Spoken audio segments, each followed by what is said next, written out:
Some breaking news now from Asia. Taiwan saying that China flew 52 warplanes into its defense zone today.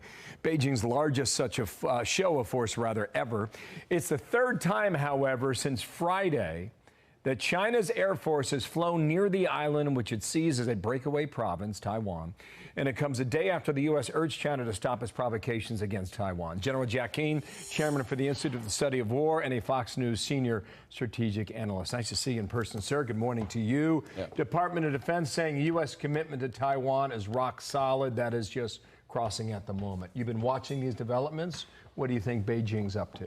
Well, clearly, over the last year, there's been significant diplomatic, economic, and military intimidation of Taiwan. But it is no doubt, I mean, with 90 aircraft, over 90 aircraft this weekend, 50 plus today, since the collapse of Afghanistan, it's been obvious, but President Xi has accelerated the military intimidation and as well as the psychological intimidation. They are blasting into Taiwan the fact that the United States did not defend adequately a 20-year ally in Afghanistan and walked away and surrendered the country. And that is what they're saying your fate will be as long as you stay aligned with the United States. So yeah, this is significant which has taken place. I think President Xi is likely moving up I think what his major objective is, and you know, when it comes to Xi, you got to pay attention to what he says. And he said time and time again, we're going to resolve this issue with Taiwan. If it has to be by force, it will be by force, and we're not going to pass this problem on to the next generation.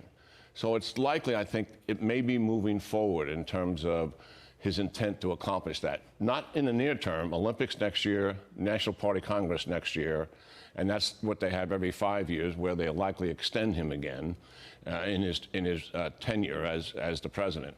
But yeah, this is getting to be a more dangerous situation. You're saying invasion of Taiwan, which leads to an all-out war. How many casualties, no one can say. And what would the United States do at that point? Yeah, well, that's a great question. I think he has three conditions that he's looking at. One, he has economic headwinds in the next 5 to 10 years. His economy is slowing down. He's got massive debt. His productivity is going down. And those are serious issues. And he's got huge democratic problems with his workforce.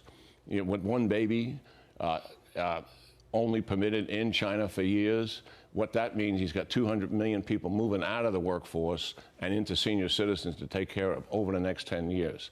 Major issue for him. The other condition is that he knows that our allies, led by the United States, are retooling and upgunning their capabilities. But it's going to take a number of years for us to do that. So there's a window of opportunity. And the last one is the one that you mentioned, Bill. The last condition is the United States. Will the United States come to Taiwan's assistance and actually defend Taiwan? That is a calculus which will influence his decision on whether to take action or not. That's just the facts of it. And what do you think the answer is to that? You know, when the Defense Department says our commitment is rock solid, do you think it is? You know, I'm just not sure. It has nothing to do with the Defense Department. It has to do with the decision maker. We just saw an awful strategic decision that led to the surrender of Afghanistan to a terrorist organization. And that decision is resident in one person, the President of the United States. So regardless of the Pentagon statements, and I appreciate those statements, and certainly they are helpful, it really comes down to President Xi's assessment of President Biden. You're talking about an event that would lead to the next World War. Because now, General, the scenario you describe here, you force our Western European allies to take a side. You force our Southeast Asian allies to take a side.